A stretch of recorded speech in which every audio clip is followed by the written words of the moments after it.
শুরু হচ্ছে ভক্ত লীলা ভক্ত রঘু নন্দন। তাহলে প্রথমে আমাদেরকে জানতে হবে যে রঘুনন্দন পূর্ব জন্মে কে ছিল? কন্দর্পদেব মানে কামদেব। ওমা কথা নয়, কথা নয়, গল্প নয়, একটু ধৈর্য ধরে মনে প্রাণে শুনবেন। মনে প্রাণে যে জিনিসটাই দেখবেন, টিভিতে যে সিরিয়াল দেখেন না, সবাই তো সন্ধ্যাবেলা হলে রিমোটটা চালিয়ে টিভিটা দেখতে বসে যাবেন। অনেক সিরিয়াল আছে, তা দেখতে বসে যাবেন, তখন দেখবেন যদি প্রথম থেকে দেখেন তাহলে কি হয়, খুব ভালো হচ্ছে, বুঝবেন ভালো। তা মনে প্রাণে না শুনলে কোনো জিনিস, মনে প্রাণে না দেখলে কোনো জিনিস বোঝা যায় না। হরি বল, একটু সবাই মনে প্রাণে আস্বাদন করবেন, কথা বলবেন। তা এই কন্দর্পদেব কামদেব, কামদেবের পরের অবতার হচ্ছে ভক্ত রঘুনন্দন। কন্দর্পদেবের এত সুন্দর রূপ ছিল, মানে দেখতে এত সুন্দর ছিল কন্দর্পদেব কামদেব, চেহারা তার এত সুন্দর ছিল যে তার রূপ দেখে ত্রিজগৎ বিমোহিত হয়ে যেত।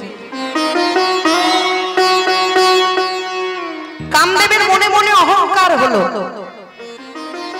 আমি ইন্দ্রকে পরাস্ত করেছি, আমি চন্দ্রকে পরাস্ত করেছি, এমনকি দেবাদিদেব মহাদেব তাকে আমার এই বাণ নিক্ষেপ করেছে। মহাদেবের রসানলে মদনপুরে ছাই হয়েছিল, এই কথা অনেকে জানেন। মহাদেবের রসানলে মদনপুরে ছাই হয়েছিল। এই মতো অবস্থায় মদনের স্ত্রী রতি মহাদেবের ধ্যানস্থ হলেন। রতির সাধনাতে মুগ্ধ হয়ে মহাদেব রতিকে বর দিলেন, রতি তুমি সতী প্রতিব্রতা রমণী হও। বর দিয়েছে কি দেখলেন, রতি বিধবা। একই রতি তো বিধবা, কাকে কি বর দিলাম? রতির সাধনায় মুগ্ধ হয়ে মহাদেব বললেন, আমার বর তো লঙ্ঘন হবার নয়। মদনের প্রাণ ফিরিয়ে দিলেন, কিন্তু মদনের দেহটাকে ফিরিয়ে দিলেন না। প্রাণ আছে, দেহ নেই। বিতনু, এই বিতনু দেহ নিয়ে মদন দক্ষ যজ্ঞের সময় মহাদেবকে নানাভাবে সাহায্য করতে লাগলেন। মহাদেব মনে মনে ভাবলেন, কে আমাকে সাহায্য করছে? ও এ নিশ্চয়ই মদন। মদনের প্রাণ আছে, কিন্তু মদনের দেহ নেই, বিতন। বললেন, মদন, একদিন তোমার স্ত্রী রতির সাধনাতে মুগ্ধ হয়ে আমি তোমার প্রাণ ফিরিয়ে দিয়েছিলাম। আজকে তোমার সাহায্যের জন্য আমি তোমার দেহটাকে ফিরিয়ে দিলাম। নতুন দেহ ফিরে পেয়ে মদনের আবার সেই অহংকার।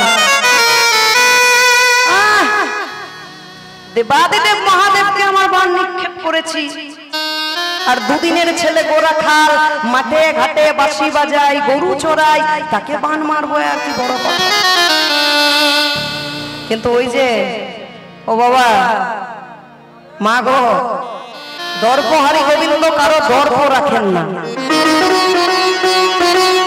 ভগবান বলেছে আমাকে দর্প করে নয়, আমাকে অহংকার করে নয়, আমাকে ভালোবাসা দিয়ে ডাকে। প্রেম ভক্তি ভালোবাসা। ভালো ভালো মিষ্টি কিনে আনছেন, ভালো ভালো ফল কিনে আনছেন, ভগবানকে ভোগ রন্ধন করে সাজিয়ে ফল মিষ্টান্ন দিচ্ছেন। মনে নাই ভক্তি, মনে নাই প্রেম, মনে নাই ভালোবাসা। ভগবান বলেছে, কে কতটা মূল্যবান দ্রব্য আমাকে দিল আমি দেখি না,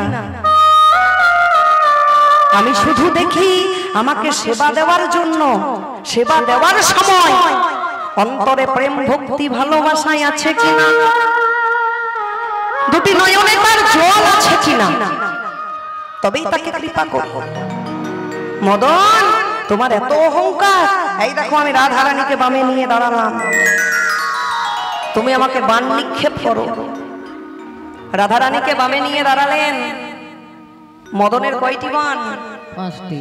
পাঁচটি বাণ। কি কি?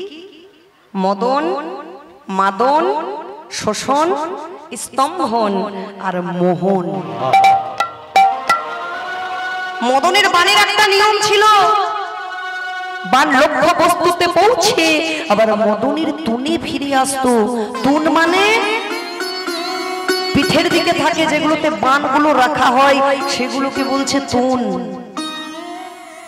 মদন একটা একটা করে বাণ নিক্ষেপ করছে। সেই বাণ গোবিন্দের কাছে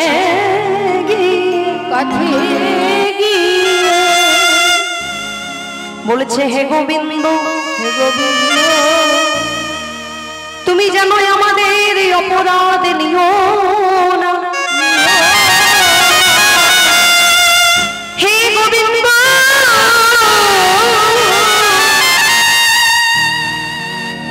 আমরা তো কোনো অপরাধ করি না, আমরা শুধুমাত্র আমাদের গুরু আজ্ঞা পালন করেছি। আমরা তো আমাদের গুরু আজ্ঞা লঙ্ঘন করতে পারি নাই।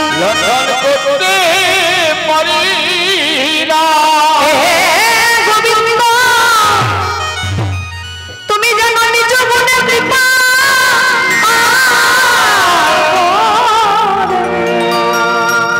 তুমি জানো নিজ গুণে কৃপা করে আমাদের তোমার চরণে ঠাঁই দিও।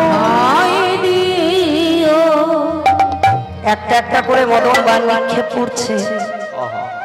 সেই বাণ গোবিন্দের কাছে গিয়ে গোবিন্দ পরশ পেয়ে ফুলের মালা হয়ে গোবিন্দের চরণে পতিত হচ্ছে। মদন, মাদন, শোষণ, স্তম্ভন, মোহন সবাই যখন গোবিন্দের চরণে চলে গেল, মদনের ধনুকটা ভেঙে গেল। ভক্তিমতী মায়েরা, ভক্ত বাবারা, যুদ্ধ করতে এসে যদি কারো অস্ত্র কাজ না করে, তার থেকে বড় লজ্জার আর কিছু নেই। ভাঙা ধনুকটাকে বগলে দেবেছে, ভাঙা ধনুককে বগলে দেবে, মদন ছুটতে ছুটতে ছুটতে ছুটতে চলে যাচ্ছে। দেখতে পেল বৃন্দাবনের অষ্টশর। মদন, ললিতা ডাকছে, ও মদন, কোথায় যাচ্ছ তুমি? মদন বলছে, না না, আমি আর এখানে থাকবো না। আমি দুদিনের ছেলে, গোড়াকাল ভাবে যুদ্ধ করতে এসেছিলাম, আমি বুঝতে পারিনি আমি আর এখানে থাকবো। ছি ছি ছি মদন, বৃন্দাবন কি হিংসার জায়গা? ও মা, বৃন্দাবনটা হিংসা করবার জায়গা? বৃন্দাবনটা বাবা কূটনীতি করবার জায়গা নয়। শাস্ত্রে কি বলেছে? হিংসা কুটিনাটি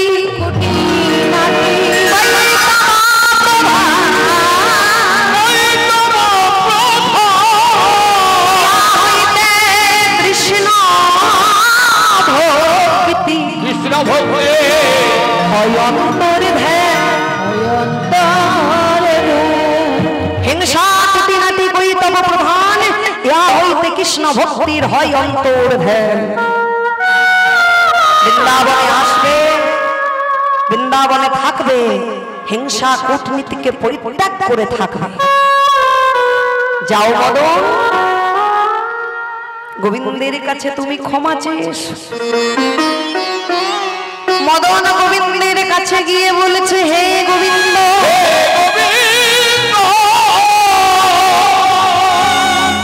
তুমি তো আমাকে ফুল তুলসী দিয়ে, গোবিন্দ তুমি তো আমাকে ফুল তুলসী দিয়ে সেবা করবার অধিকার দাওনি। যা দিয়ে তোমার সেবা করার অধিকার দিয়েছো, তাই দিয়ে আমি তোমার সেবা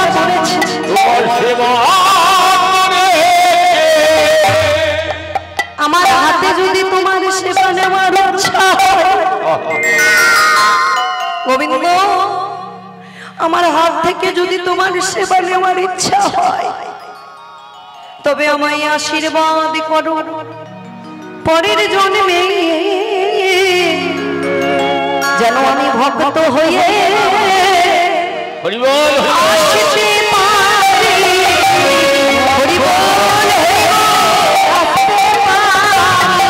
আমি যেন ভক্ত হয়ে আসতে পারি।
তাই হবে মদন, পরের জন্মে তুমি আমার ভক্ত হয়ে জন্ম নেবে, নাম হবে তোমার ভক্ত রঘুনন্দন, নাম হবে তোমার ভক্ত রঘুনন্দন। এই কন্দর্পদেবের পরের অবতার হচ্ছে ভক্ত রঘুনন্দন। বর্ধমান জেলার শ্রীখণ্ড গ্রাম, বর্ধমান জেলার শ্রীখণ্ড গ্রাম, কাটুয়া হয়ে নবদ্বীপ যাওয়ার পথে শ্রীখণ্ড গ্রামটা পড়বে। সেই শ্রীখণ্ড গ্রামে রঘুনন্দনের জন্ম। শ্রীখণ্ড গ্রাম নরহরি আর মুকুন্দ দুই ভাই বেরিয়ে পড়ল নবদ্বীপ ধামের উদ্দেশ্যে। নবদ্বীপ ধামের উদ্দেশ্যে বেরিয়ে পড়ল। নবদ্বীপ ধামে গিয়ে দেখলো যে মহাপ্রভু পার্শ্বদগণকে সঙ্গে করে, মানে তার পার্শ্বদ বর্গকে সঙ্গে করে হরি নামের খেলাতে মেতে আছে। কেমন ভাবে খেলাটি খেলছে গো, কাঁদবো, তারপর 101 নম্বর জন্মে কৃপা পাবো। ভগবান বলেছে যে আমার যেমন ভাবে ভজনা করে আমি তাকে সেই রূপ ফল প্রদান করি। যে যথা মাম প্রপদ্যন্তে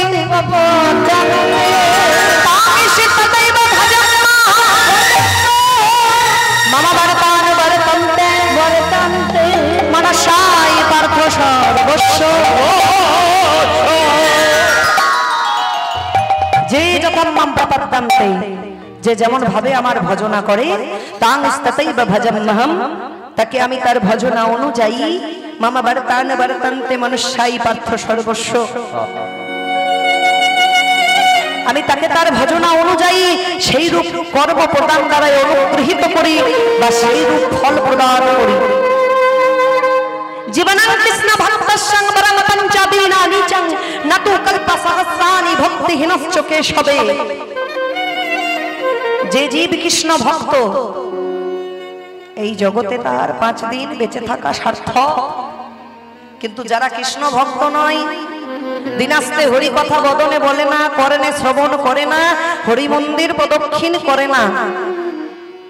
এই যে বৈশাখ মাস তুলসী গাছে যারা জল দেয় না, সবাই দেন তো গো তুলসী গাছে জল?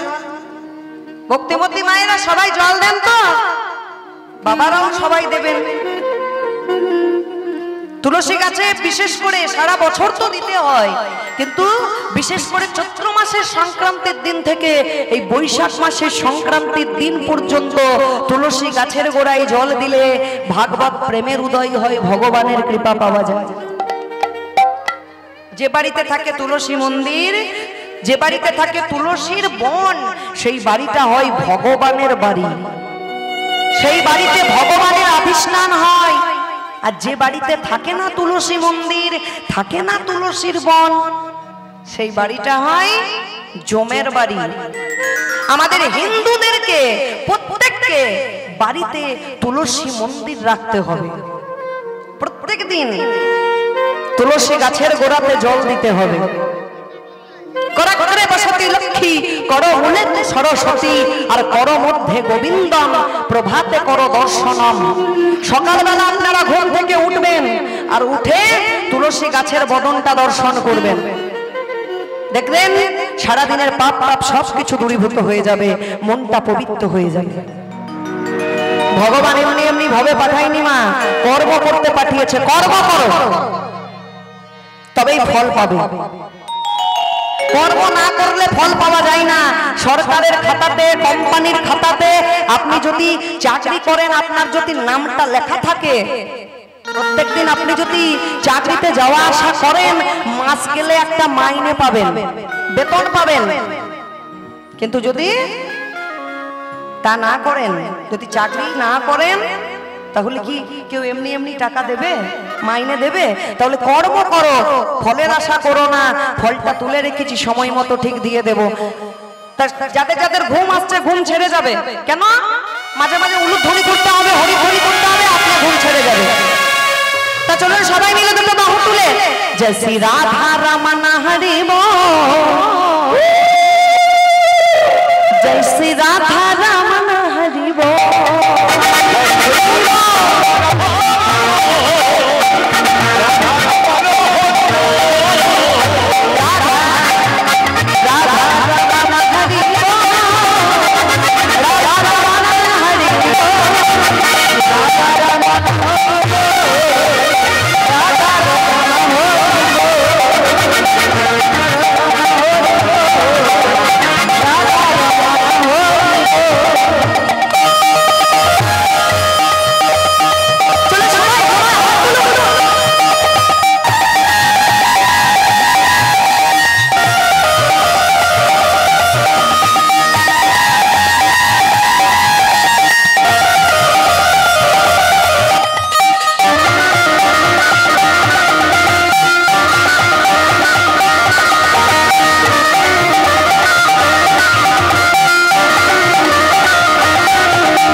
যদি অনেকদিন পর বন্ধুর সাথে বন্ধুর দেখা হয়, হ্যাঁ, বা বান্ধবীর সাথে বান্ধবীর দেখা হয়, কি জিজ্ঞাসা করে?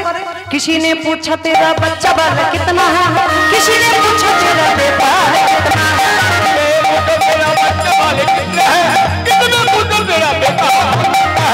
किसी ने पूछा तेरा बच्चा बाल कितना है, किसी ने पूछा तेरा बेटा कितना है, किसी ने पूछा तेरा बच्चा बाल कितना है, किसने पूछा तेरा बेटा कितना है।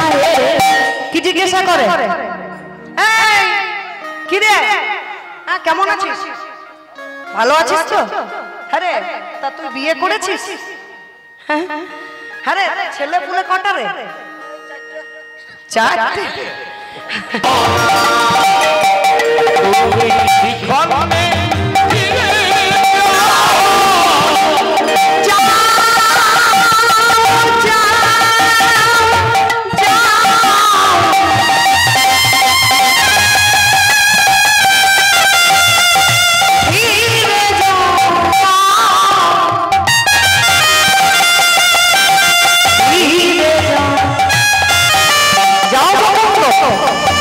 তুমি শ্রীখণ্ডে ফিরে যাও,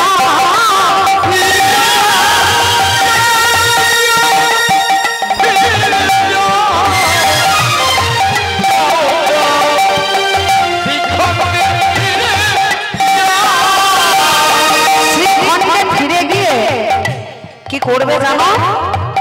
জীবের দ্বারে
শ্রীখণ্ডে তুমি ফিরে যাও।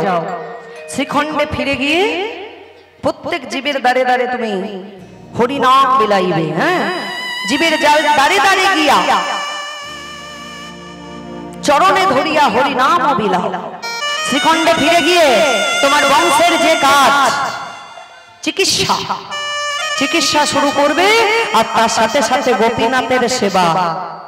মুকুন্দ শ্রীখণ্ডে ফিরে গেল, বংশের যে কাজ চিকিৎসা শুরু করলো, গোপীনাথের সেবা শুরু করলো। দিনে দিনে চিকিৎসায় সারা বাংলায় নাম ডাক ছড়িয়ে পড়ল। বাংলা, বিহার, উড়িষ্যার নবাব হুসেন শাহ, তার পেটের তীব্র যন্ত্রণা শুরু হলো। কত ডাক্তার, কত বৈদ্য, কত কবিরাজ এলো গেল, তার অন্ত নেই, কেউ রোগ ধরতে পারলো না। নবাব হুসেন শাহ সৈন্য সামন্তগণকে হুঙ্কার দিয়ে বলল, বেয়াদব, আমি যন্ত্রণায় ছটফট করছি, তোমরা নাকে তেল দিয়ে ঘুমাচ্ছ, লজ্জা করে না?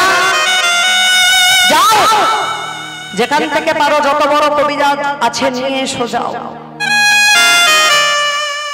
যাও, যেখান থেকে পারো নিয়ে এসো। সৈন্য সামন্তগণ বলছে, নবাব, কত কবিরাজ আনলাম, বৈদ্য আনলাম, কেউ তো আপনার রোগটা ধরতে পারলো না। বলছে, এমন কি কোনো কবিরাজ নেই? বলছে, আছে, একটা সন্ধান পেয়েছি, একটা সন্ধান পেয়েছি যে আপনার রোগটা ধরে দিতে পারবে, ধরতে পারবে। বলছে, যাও, যত টাকা লাগে তাকে নিয়ে এসো। বলছে, এখানেই তো গন্ডগোল, এ জগতে ডাক্তার, বৈদ্য, কবিরাজ টাকার সন্ধানে ঘুরে বেড়ায়, কিন্তু যে কবিরাজের সন্ধান পেয়েছি টাকার ভয়ে ঘর থেকে সে বেরোই না। তার কাছে চিকিৎসা করাতে গেলে আপনাকে নিজে যেতে হবে, আর রাজবেশে গেলে হবে না, যেতে হবে ফকিরের ছদ্মবেশে। কেননা সে আবার রাজা জমিদারের চিকিৎসা করে না, করে গরিব দুঃখীদের চিকিৎসা। ঠিক আছে, কত বড় কবিরাজ সেটা আমাকে আজকে দেখতে হবে। চলে যাচ্ছে হাতির পিঠে চেপে, চিকিৎসা করাবে বলে ফকিরের ছদ্মবেশে। মুকুন্দ কবিরাজ গোপীনাথকে সেবা দিচ্ছে, গান গাইছে, বলেছে, গোপীনাথ আমি তোমাকে পাথরের সিংহাসন করিয়ে দিতে পারবো না।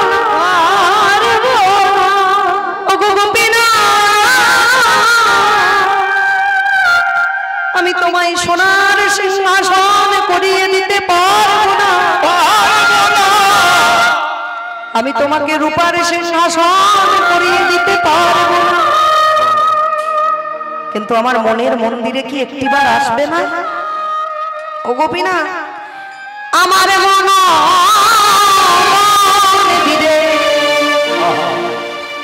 ওই মদন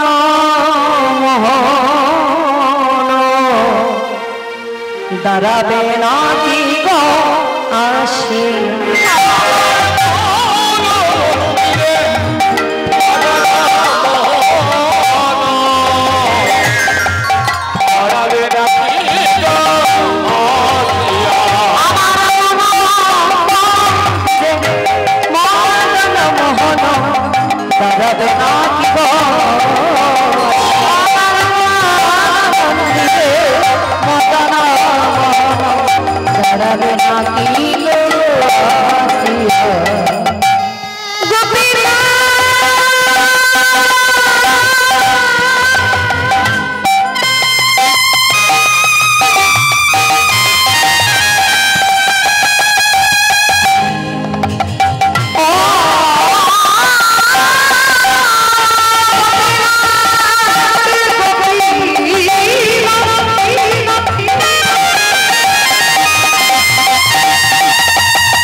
গোপীনাথকে ডাকছে, গোপীনাথের গান গাইছে, গোপীনাথকে সেবা দিচ্ছে।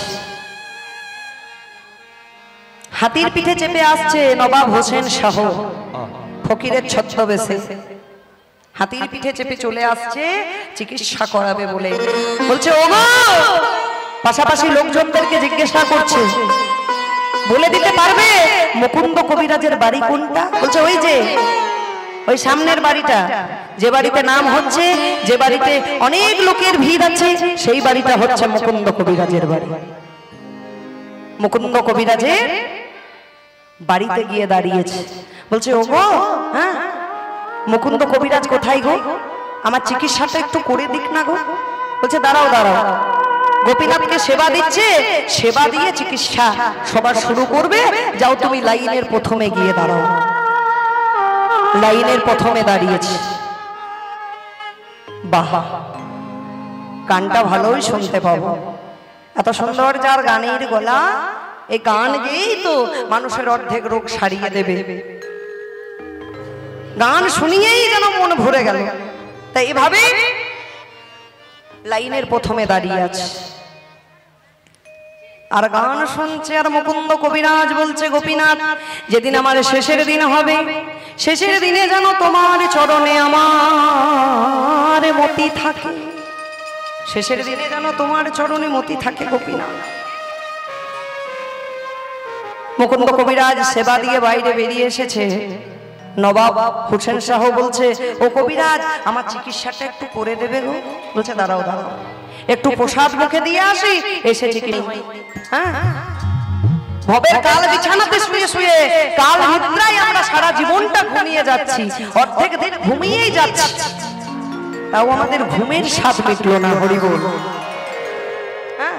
बेकार मुख है जो रहे बर्थ बातों में, मुख है जो हरि नाम का सुमिरन किया करे। हीरे मोती में शोभा नहीं है हाथ की, हाथ तो भगवान दिए शुधु हीरे मोती सोना दाना गयना पड़ार जन्य नय, है हाथ जो भगवान का पूजन किया करे।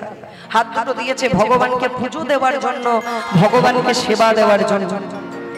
मार कर की अमर नाम है उस जीविका जग में, जो प्रभु प्रेम में बलिदान जो जीवन किया करे। चलो सबाई मिले एकटु ताले ताले करताली देবেন, ঠিক আছে? হ্যাঁ, বেতাল যেন না হয়, যেন মুড়ি ভাজার মতো না হয়।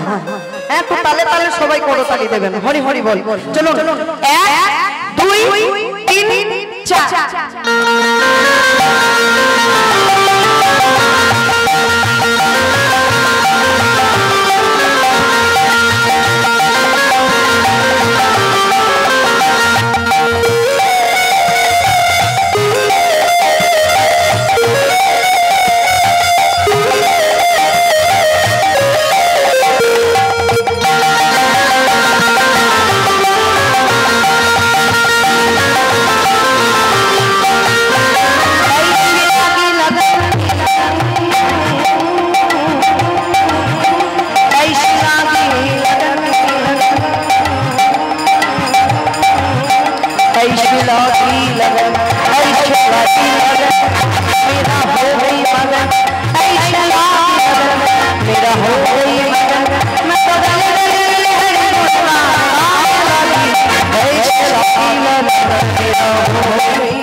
অট্টালিকার উপর থেকে দেখলো বর্বর বেরিয়ে যেতে, বর্বর বেরিয়ে যেতে দেখে বাবার কাছে ছোট মেয়ে বাইনা ধরেছে, ও বাবা দেখো দেখো কি সুন্দর বর্বর বেরিয়ে যাচ্ছে, ও বাবা আমার বর কোথায়, আমার স্বামী কোথায়। ছোট মেয়েকে বাবা কিছুতেই বোঝাতে পারে না যে তুমি এখন ছোট, তোমার বিয়ে হয়নি, তোমার স্বামী কোথায় হবে, কিছুতেই বোঝাতে পারছে না। তাই গিরিধারী লালের মূর্তিটা মীরার হাতে দিয়ে বলছে, মীরা এই তোমার স্বামী, একে তুমি কোনোদিন সঙ্গ ছাড়া করো না। সেই থেকে মীরাবাই গিরিধারী লালের মূর্তিটা বুকের মধ্যে জড়িয়ে ধরলো, গিরিধারী লালের মূর্তিটা বুকের মধ্যে জড়িয়ে ধরলো, আর কোনোদিন সঙ্গ ছাড়া করেনি। মীরাবাইয়ের যখন বিবাহের বয়স হলো, তার বাবা বিবাহ দিল মেবারের রাজা রানা প্রতাপের সাথে, কিন্তু শ্বশুর বাড়িতে কৃষ্ণ প্রেম সহ্য হলো না, তাকে বিষ দিয়ে মারবার চেষ্টা করলো। কৃষ্ণ প্রেমের সুধারস যারা পান করে, বিষ পান করে কি তাদের মরণ হয়? হয় না, বিষটা অমৃত হয়ে গেল। কি হলো তাহলে? রানা নে বিষ দিয়া মান অমৃত দিয়া, রানা নে বিষ দিয়া মান অমৃত প্রিয়া।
এটাই তোমার মনের অহংকার। কাঁদছে মুকুন্দ কবিরাজ। গৌর হরি, সংসারে থাকতে থাকতে কার মনে কোথা থেকে যে অহংকার চলে আসে, কার মনে কোথা থেকে যে অহংকার একটা জন্ম নেয়, সেটা কেউ বুঝতে পারে না। গৌর হরি তাম্বুল সেবা করছিলেন গৌর হরি, চর্বিত তাম্বুল দিলেন মুকুন্দ কবিরাজের হাতে। যাও স্ত্রীকে খাইয়ে দাও। চর্বিত তাম্বুল নিয়ে চলেছে জগতেবাসী। আমি আর কত বড় কবিরাজ, আমার থেকে বড় কবিরাজ এই জগতে আছে, সে হলো আমার গৌর হরি।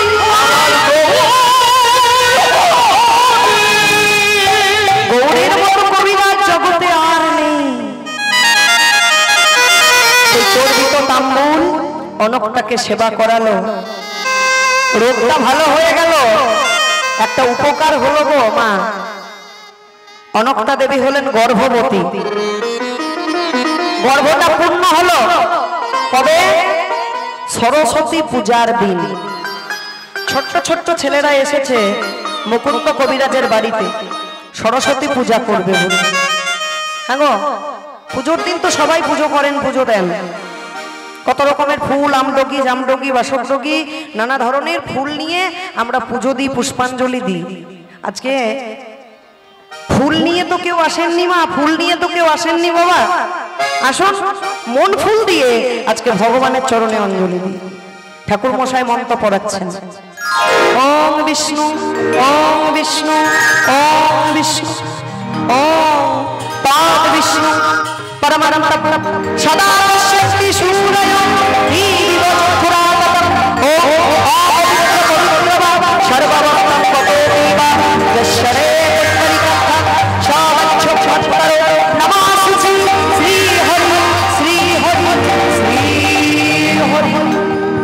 জয় জয় দেবী চরচর সার কুচযোগ শোভিত মুকুটাহার বিনা পুস্তক রঞ্জিত হস্তে ভগবতী ভারতী দেবী নমস্তুতে। সবাই হরি হরি হরি।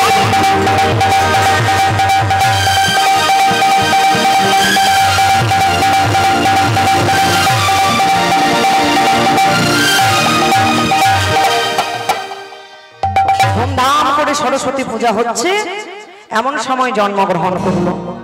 ওগো হেমকালে জন্মিল শ্রী রঘুনন্দন।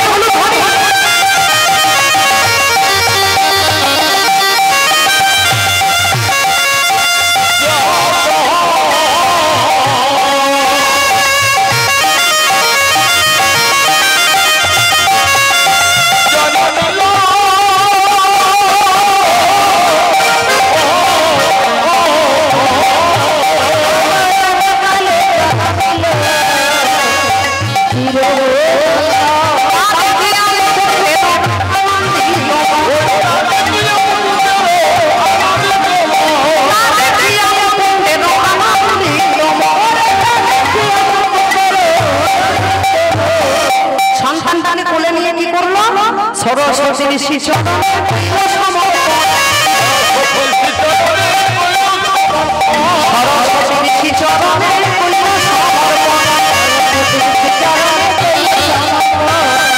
বলে কৃপা করো, কৃপা করো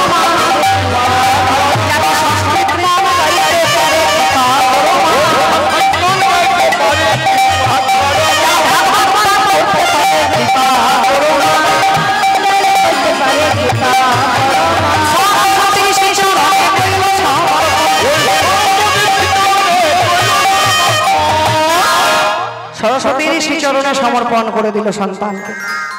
তা দেখুন ভক্তিমতী মায়েরা, মায়ার কথা শোনানোর আগে যে হরি নাম শুনে জন্মগ্রহণ করে, যা সরস্বতী পুজোর দিন এমন শুভক্ষণে জন্ম হয়, সেই শিশু বড় হয়ে তো ভগবানেরই ভক্ত হবে। ছেলেটি বাবা যখন ভাগবত পাঠ করে, ছোট্ট ছেলেটি আস্তে আস্তে বড় হচ্ছে। বাবা যখন ভাগবত পাঠ করে দরজার আড়ালে লুকিয়ে লুকিয়ে শোনে বাবা কেমন করে ভাগবত পাঠ করছে। একদিন বাবা বলছে, মুকুন্দ কবিরাজ বলছে, এই রঘু, এই দরজার আড়ালে কেন লুকিয়ে আছিস? হ্যাঁ, কি শুনছিস? বলছে, বাবা আমি ভাগবত পাঠ শুনছি। বাবা বলছে, তুই কি বুঝবি রে, যা এখান থেকে। বলছে, না বাবা, ভাগবত পাঠ শুনতে আমার খুব ভালো লাগে, তুমি আমাকে ভাগবত পাঠ শোনাও। শুনবি? ছোট্ট ছেলে যখন ভাগবত পাঠ শোনার ইচ্ছা হয়েছে, হ্যাঁ গো, ছোট্ট ছেলেরা কিন্তু সব সময় বাড়ি থেকে সবকিছু শেখে। রামকৃষ্ণ পরমহংসদেব একটা কথা বলেছেন, মা, ছোট ছেলের মনটা হচ্ছে কচি বাঁশের মতো। বলছে, বাঁশটাকে যেদিকে বাঁকাবে, যেমন করে বাঁকাবে বেঁকে যাবে, কিন্তু বাঁশটা যদি মোটা হয়ে যায় আর উপায় নেই, শত চেষ্টা করে আর বাঁকানো যায় না। শত চেষ্টা করলেও তুমি আর বাঁকাতে পারবে না। আজকে আমাদের ভক্তিটা কোথায় গিয়ে ঠেকেছে গো? তোমার বাড়িতে তুলসী গাছ আছে, সেটাতে জল না দিয়ে তুমি চলেছো বৃন্দাবনে 1 মাস ধরে নিয়ম সেবা করতে। ঘরে তুলসী গাছে জল দিলেই যে ভগবান খুশি হয় সেটা তুমি জানো না, তুমি চলেছো বৃন্দাবন নিয়ম সেবা করছো। তোমার বাড়িতে বাবা মাকে তুমি 1 মুষ্টি ভাত দিচ্ছ না, বাবা মা ভাতের জন্য কেঁদে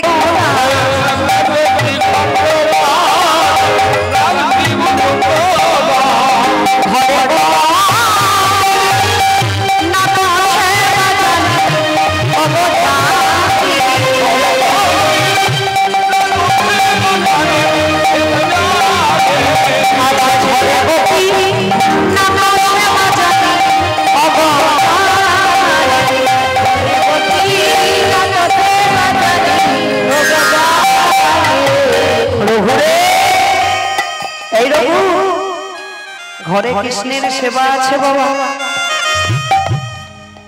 ঘরে কৃষ্ণের সেবা আছে। কৃষ্ণের কাছে যাবি, গোপীনাথের কাছে যাবি, নয়ন জলে বুক ভাসাইয়ে কেঁদে কেঁদে ডাকবি, দেখবি গোপীনাথে তোর হাতে এসে নাড়ু খাবে। ও বাবা, আমি যে গোপীনাথের সেবা দেব, তুমি সেবা দেওয়ার সময় এত বড় বড় মন্তর বলো, আমি তো মন্তর জানি না বাবা। রঘু, মন্তরে কি যাই আসে রে? ওরে রঘু রে, বল বল কি মা হবে শুদ্ধ মন্তর, বলে কি মা হবে শুদ্ধ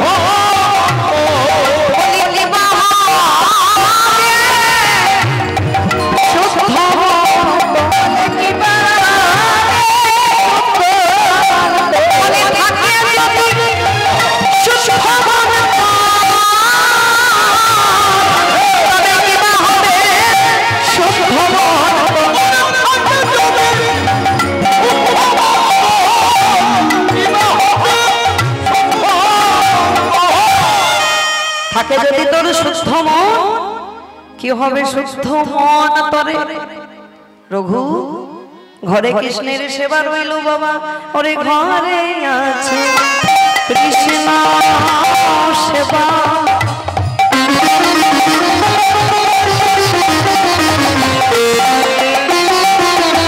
তাকে যত্ন করে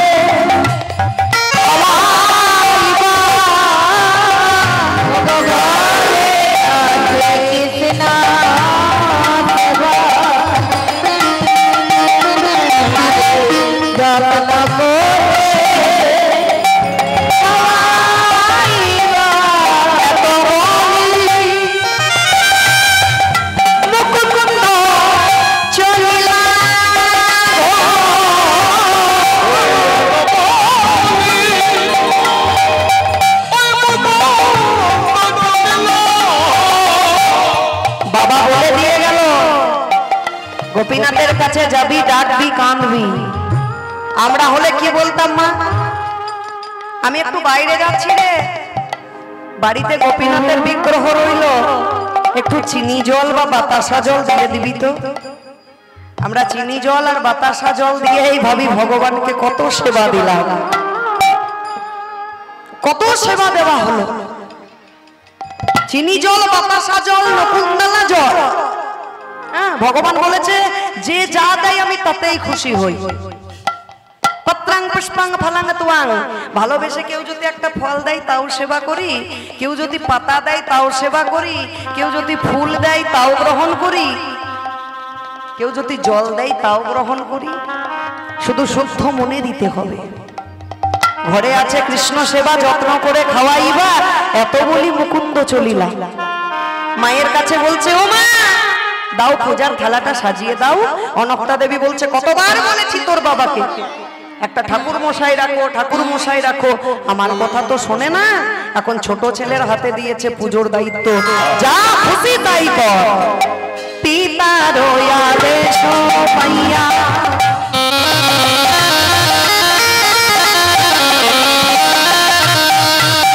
এবার পূজার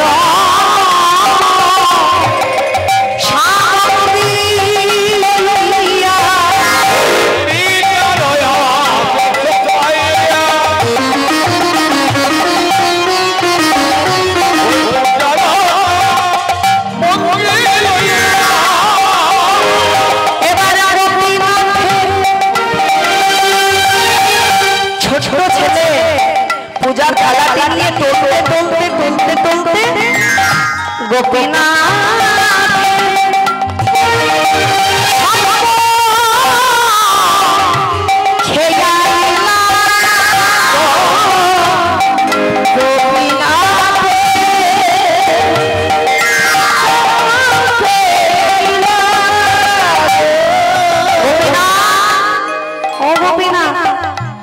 আমি এসেছি তোমার কাছে গোপীনাথ, আজকে আমি তোমাকে সেবা দেব গোপীনাথ।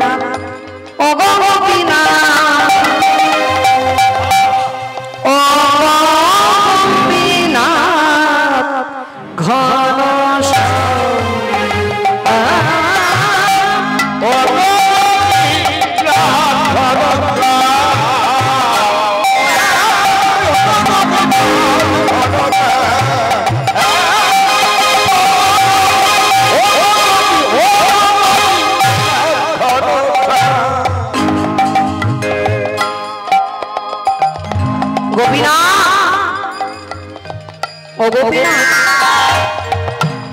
প্রতিদিন আমার বাবা তোমাকে সেবা দেয়, আজকে আমি এসেছি সেবা দিতে গোপীনাথ।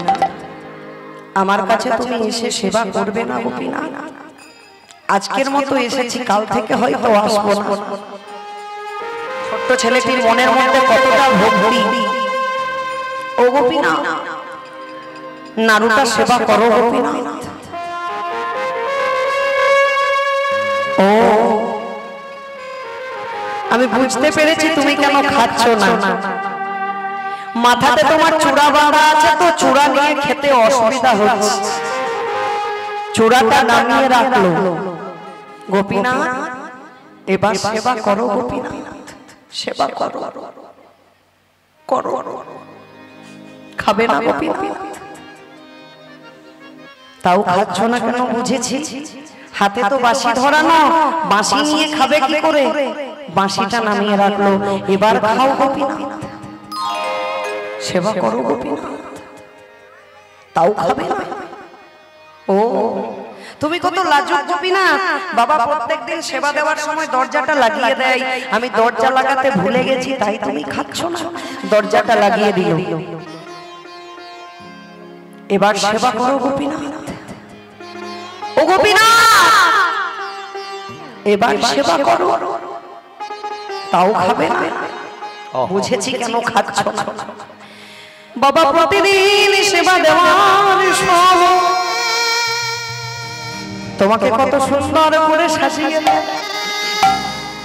আমি তো আমার বাবার মতো তোমাকে সাজাতে পারবো না, সাজাতে পারবো না, তবে আমি সাজাবো গোপীনাথ। আমি সাজাবো তোমাদের মোহন সাজে, আমার আশা জাগে মনে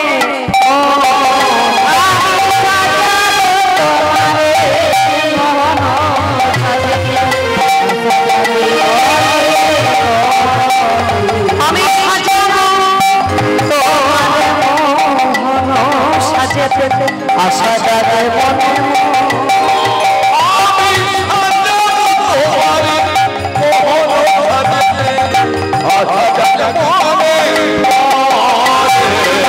আমি সাজাবো তোমার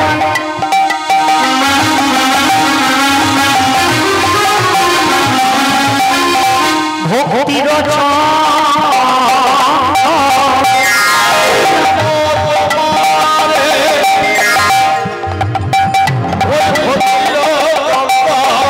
মন কুসুমে দেব রাঙা চরণ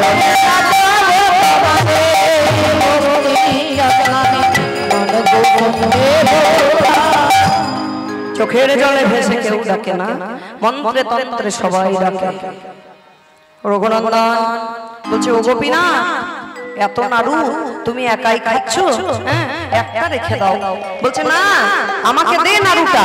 তুই যদি আমাকে নাড়ু না দিস, কালকে তোর বাবা এলে বলে দেবো রঘুকে নাড়ু চেয়েছিলাম, রঘু নাড়ু দেয়নি।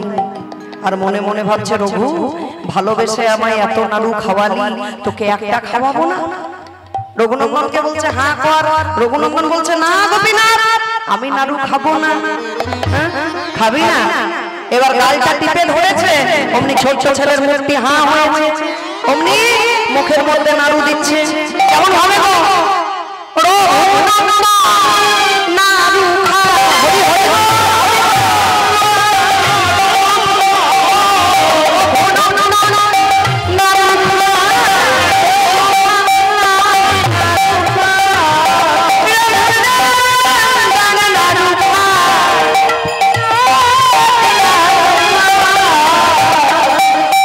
রঘুনন্দনকে নাড়ু খাইয়ে দিল। এবার অত্তা দেবী ডাকাডাকি করছে, কই রে রঘু? বলছে, ওই দেখ তোর মা ডাকছে, আমার কি পাতে আর মন্দিরে রক্ত দেখা যাবে না, যা তুই। বাইরে বেরিয়ে এসেছে ফাঁকা থালা হাতে। এই রঘু, রঘুনাথ নন্দনের মা জিজ্ঞাসা করছে, এই নাড়ু কোথায় রে, নাড়ু কোথায়? ও মা, আজকে গোপীনাথ জানো সব নাড়ু খেয়ে নিয়েছে। সব খাইনি, একটা আমাকে খাইয়ে দিয়েছে। কবে থেকে এত বড় ভক্ত, গোপীনাথ নাড়ু খেয়েছে, আবার তাকে নাড়ু খাইয়ে দিয়েছে।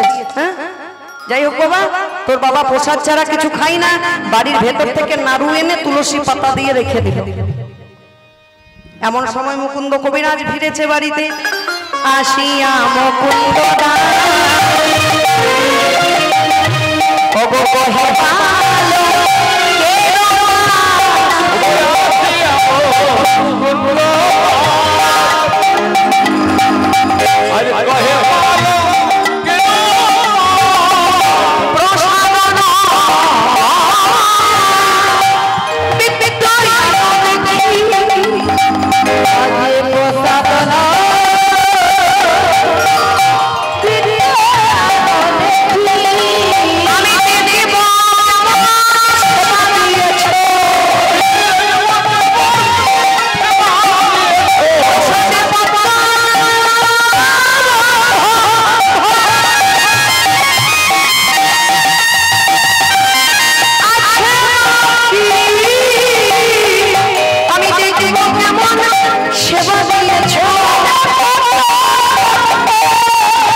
প্রসাদে পদ্মগর্ভ আছে নাকি?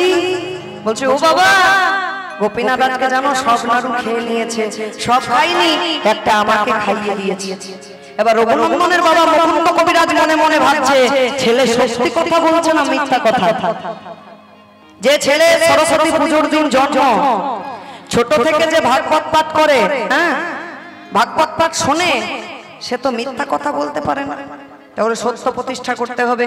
পরের দিন আবার বলছে, ও বাবা রঘু, শোন শোন, আজকের মতো গোপীনাথের সেবাটা করে দে তো, আমাকে একটু বিশেষ কাজে বাইরে যেতে হবে। বলছে, না বাবা, তোমার গোপীনাথকে অনেক করে ডাকতে হয়, মাথা ঠুকে ঠুকে ডাকতে হয়, কানতে হয়, তবে এসে নাড়ু খাই।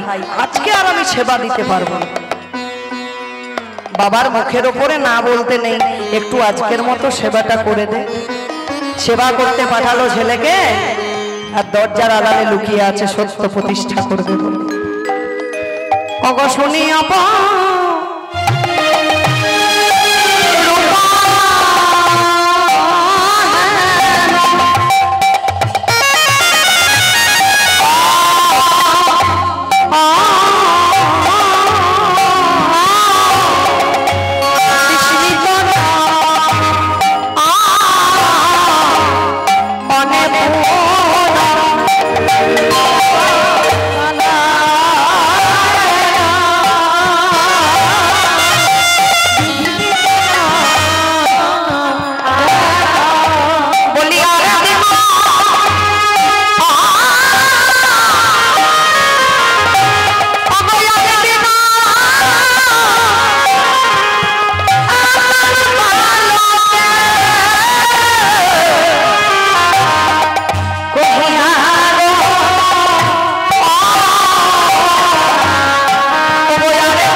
মুকুন্দ কবিরাজ লুকিয়ে রইল, আর রঘুনন্দন গোপীনাথের মন্দিরের ভেতরে গেল আর বলছে, গোপীনাথ আজকে বাবা আবার বিশেষ কাজে বাইরে গেছে, আমি এসেছি, আজকের মতো তুমি নাড়ু খাও। মন্দিরের গোপীনাথ মনে মনে ভাবছে, বাবা রঘু আজকে তুমি যতই কাঁদো যতই ডাকো, আজকে আমি তোমার কাছে যাব না। তুমি তো জানো না তোমার বাবা বাইরে কোথাও যায়নি, সত্য প্রতিষ্ঠা করবে বলে ঘরে দরজার কোণে লুকিয়ে আছে। রঘুনন্দন আবার টাকার মতো ডাকছে, গোপীনাথ আজকের মতো এসে নাড়ু খাও গোপীনাথ, কাল থেকে আমি আর আসবো না, আমার বাবা আসবে, আজকের মতো এসে নাড়ু খাও। আজকে যদি তুমি আমার কাছে এসে নাড়ু না খাও, ওই যে তোমার গলাতে ওড়নাটা রয়েছে না, ওই ওড়নাটা আমার গলাতে ফাঁস লাগিয়ে আমি এখানে মৃত্যুবরণ করব। গোপীনাথের গলার ওড়নাটা নিয়েছে, ওড়নাটা নিয়ে গলাতে ফাঁস লাগিয়েছে। ভগবান কি থাকতে পারে? সব কষ্ট সইতে পারে গো মা, কেবলমাত্র বাবা ভক্তের ব্যথা সইতে পারে না। ফাঁসটা লাগিয়েছে। গোপীনাথ মনে মনে ভাবছে, হাই রে ধরা পড়ে যাই তাও ভালো, কিন্তু আমাকে যে রঘুনন্দনের কাছে যেতেই হবে। আবার হাত বের করেছে, হাত বের করে আবার বলছে, রঘুনন্দন নাড়ু দে,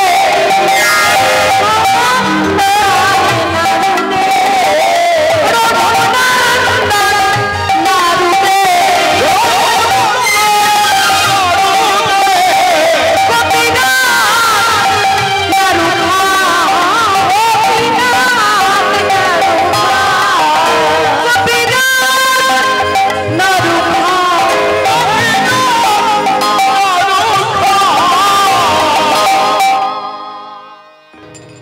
এবার গোপীনাথ নাড়ু খাও, রঘুনন্দন নাড়ু দে, বীর বীর বীর বীর আওয়াজ উঠছে। আর মুকুন্দ কবিরাজ বাইরে থেকে মনে মনে ভাবছে ছেলে ছাড়া তো ভেতরে কেউ নেই, তাহলে আওয়াজটা কোথা থেকে আসছে? দরজা খুলেছে, দরজা খুলে দেখছে কি অর্ধেক পাথরের নাড়ু ধরানো গোপীনাথ। একই রঘু, যে গোপীনাথের হাতে বাঁশি ধরানো থাকে অর্ধেক পাথরের নাড়ু কেন ধরানো আছে? বাবা তুমি দেখতে পাচ্ছ না গোপীনাথ একটা একটা করে নাড়ু নিয়ে নাড়ু খাচ্ছে? কই না তো, আমি তো দেখতে পাচ্ছি না। ও গোপীনাথ, আমার বাবা কেন তোমার নাড়ু খাওয়া দেখতে পাচ্ছে না? দৈববাণী হলো রঘুনন্দন, তোমার নয়নে যে বিকাশ হয়েছে তোমার বাবার নয়নে হয়নি। তুমি তোমার বাবাকে স্পর্শ করো, তবেই তোমার বাবা তোমার নাড়ু খাওয়া দেখতে পাবে। স্পর্শ করলো রঘুনন্দন মুকুন্দ কবিরাজ, অমনি দেখছে কি একটা একটা করে নাড়ু নিয়ে গোপীনাথ নাড়ু খাচ্ছে। ছেলেকে জড়িয়ে ধরলো, অরে রঘু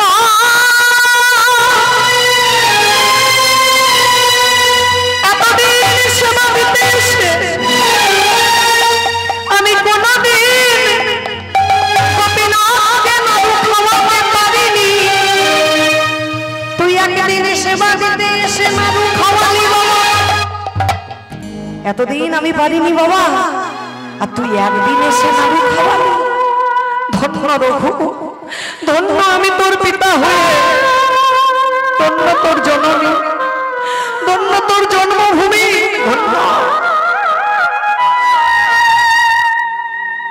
এবার রঘুনন্দন যে গোপীনাথকে নাড়ু খাওয়ালো সারা শ্রীখণ্ড অঞ্চলে সবাই জেনে গেল, মানল না একজন। কে? পূরবে শ্রীরাম এবে অভিরাম মহাতেজ পুঞ্জ রাশি, বাসি বাজাইতে ভ্রমিতে ভ্রমিতে শ্রীখণ্ড গ্রামেতে আসি। শ্রীকৃষ্ণের পরম সখা শ্রীরাম সখা মানে কলিযুগে যে অভিরাম ঠাকুর, সেই অভিরাম ঠাকুর বরডাঙ্গাতে এসেছে। হ্যাঁ, সে মানল না যে আমার ভাই কানাইকে রঘুনন্দন নাড়ু খাইয়েছে। রাতের বেলা রঘুনন্দনের কাছে এসেছে গোপীনাথ। রঘুনন্দনের বাবা মা ওই শ্রীরাম সখার ভয়ে রঘুনন্দনকে বাড়ির মধ্যে আটকে রেখেছে। আর গোপীনাথ এসে বলছে, রঘু তুই আমার শ্রীরাম সখার সঙ্গে দেখা করবি না? দেখা তো করব, কিন্তু বাবা মা যে যেতে দিচ্ছে না, আমি তোকে যেতে দেব। তুই কি বলবি আমার সখাকে? আমি গিয়ে বলবো শ্রীরাম সখা, কৃষ্ণের পরম সখা,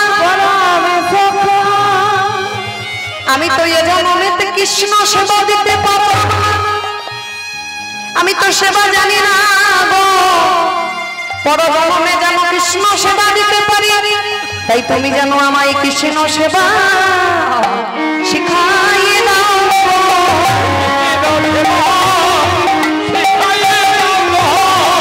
আমায় কৃষ্ণ সেবা শিখাইয়ে দাও।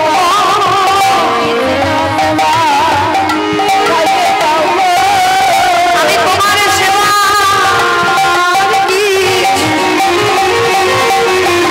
আমি তো তার সেবার কিছু জানি না গো, কৃষ্ণ সেবা শিখাইয়ে দাও।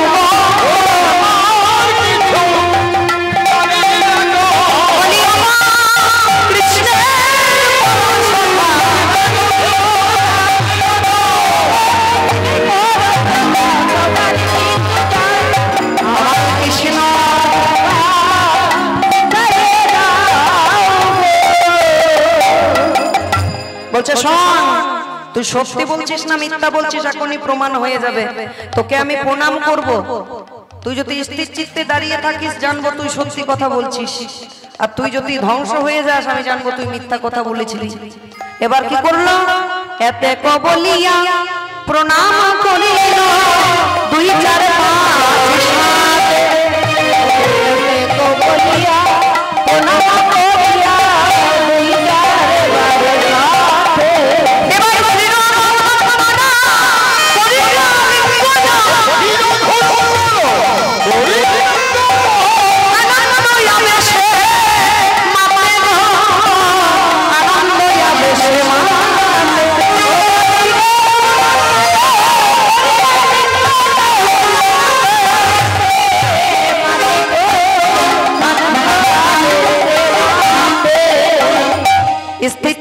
দাঁড়িয়ে রইল। হ্যাঁ, এবার কি করলো? আমার ভাই কানাইকে তুই নাড়ু খাইয়েছিস, কাঁধে করে ঘুরে বেড়াচ্ছিস। আর এদিকে রঘুনন্দনের বাবা মা খোঁজাখুঁজি করছে, কোথায় আমাদের ছেলে, কোথায় আমাদের ছেলে। ওই দেখো গো, ওই পাগলটা আমাদের ছেলেকে ধরেছে, আর আমাদের ছেলেকে প্রাণে বাঁচিয়ে রাখবে না। কি করলো? বাবা মায়ের কাছে এসে নামিয়ে দিল রঘুনন্দন। রঘুনন্দনকে বাবা মায়ের কাছে এসে নামিয়ে দিল। রঘুনন্দনের বাবা মা রঘুনন্দনকে নিয়ে বাড়ি চলে গেল। তা আপনারা এখনো অর্ধেক পাথরের নাড়ু ধরানো গোপীনাথ রয়েছে সেখানে শ্রীখণ্ড গ্রামে। কাটোয়া হয়ে নবদ্বীপ যাবার পথে পড়বে। কেউ কেউ গিয়েছেন নাকি? যারা যাননি তারা একবার গিয়ে দর্শন করে আসবেন। অদ্যপি শ্রীখণ্ডপুরে নাড়ু আছে